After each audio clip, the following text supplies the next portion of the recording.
नमस्कार, मैं doctor Snehal clinical geneticist. आज इस वीडियो के माध्यम से आपको डाउन सिंड्रोम के बारे में जानकारी देने वाली हूँ। जेनेटिक बीमारियों की उपचार पद्धति, निदान पद्धति बहुत तेजी से पूरी दुनिया में विकसित हो रही है।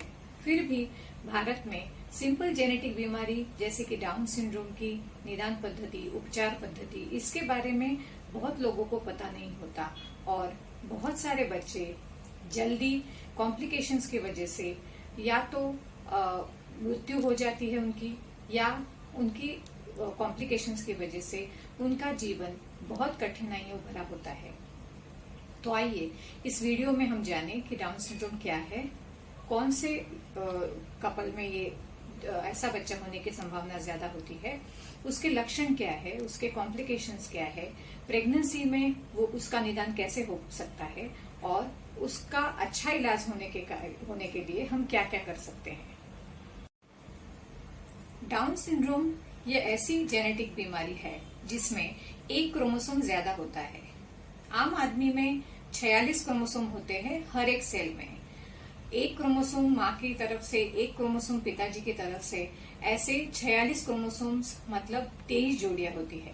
लेकिन डाउन सिंड्रोम में एक क्रोमोसोम एक्स्ट्रा होने के कारण 47 क्रोमोसोम होते हैं और ये 47वां क्रोमोसोम 21वें जोड़ी में होता है, इसलिए उसको ट्राइसोमी 21 भी कहा जाता है।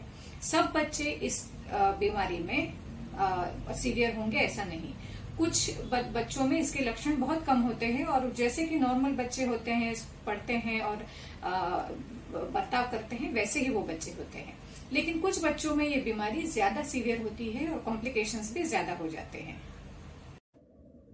जब प्रेगनेंसी 11 से 13 हफ्ते की होती है तब कुछ मापन सोनोग्राफी से किए जाते हैं, जो कि इस आकृति में दिखाए गए हैं।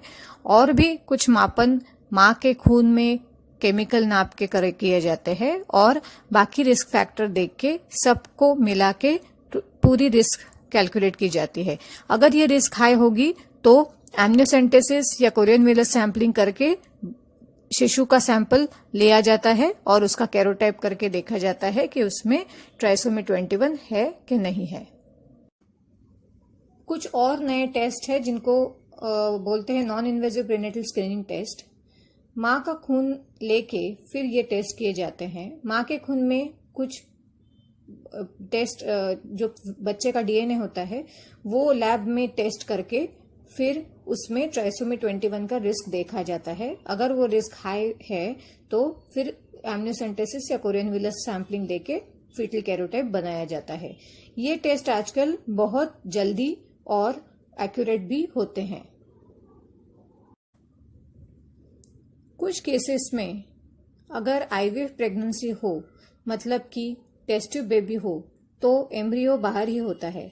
ऐसे में उसका एक सेल लेके उसका टेस्ट जेनेटिक लेबोरेटरी में किया जाता है और अगर उसमें ट्राइसोमी 21 नहीं होगा और एम्ब्रियो नॉर्मल होगा तो उसको गर्भाशय में रखा जाता है, जिसको प्री इम्प्लांटेशन जेनेटिक डायग्नोसिस कहा जाता है। डाउन सिंड्रोम के बच्चों का चेहरा बाकी बच्चों के हिसाब से थोड़ा अलग दिखता है। सब डाउन सिंड्रोम के बच्चों के चेहरे एक सरीखे दिखते हैं। दिखाई गई आकृति में कुछ फेशियल कैरेक्टरिस्टिक्स दिखाए गए हैं, उनके हिसाब से और उनकी मदद लेके हम डाउन सिंड्रोम के बच्चे पहचान सकते हैं। इन बच्चों में अन्य कठिनाइयां हो सकती है, जैसे कि हृदय, जठरांत्र, प्रतिरक्षा, हार्मोनल समस्याएं या रीढ़ की समस्याएं, रक्त का कैंसर, अल्जाइमर, जिनका निदान और ट्रीटमेंट जल्दी करना आवश्यक होता है। इन बच्चों में कॉम्प्लिकेशंस टालने के लिए और उनका जीवन ज्यादा से ज्यादा नॉर्मल हो, इसलिए कुछ महीने या कुछ हर एक वर्ष कुछ तपास किए जाते हैं ताकि हम कॉम्प्लिकेशन जल्दी डिटेक्ट कर पाए और जल्दी ट्रीटमेंट दे पाए। जैसे कि थायराइड का परीक्षण, प्रतिरक्षा मतलब कि वैक्सीन देना, शारीरिक और मानसिक विकास की निगरानी हर 6 महीने में या 1 साल में रखना, बार बार आंखों की जांच करना, सुनवाई की स्क्रीनिंग करना, अगर कुछ हार्ट या अगर कुछ ऑर्गन में डिफेक्ट है तो उसका प्रबंधन करना, स्पीच थेरेपी, ऑक्यूपेशनल थेरेपी मतलब व्यावसायिक चिकित्सा, फिजियोथेरेपी भौतिक चिकित्सा, उनकी समझ के हिसाब से और उनकी इंटेलिजेंट क्वेश्चंस देख के फिर स्कूल में नियुक्ति करना और जीवन कौशल का विकास करना ताकि ये बच्चे ज्यादा से ज्यादा इंडिपेंडेंट हो पाए।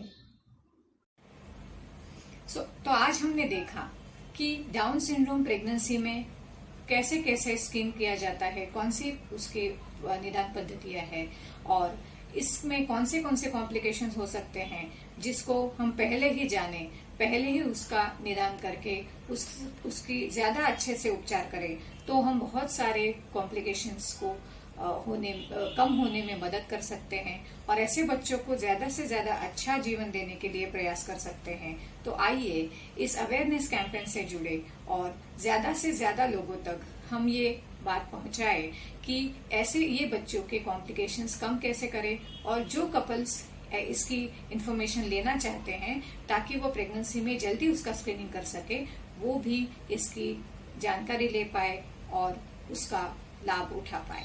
धन्यवाद।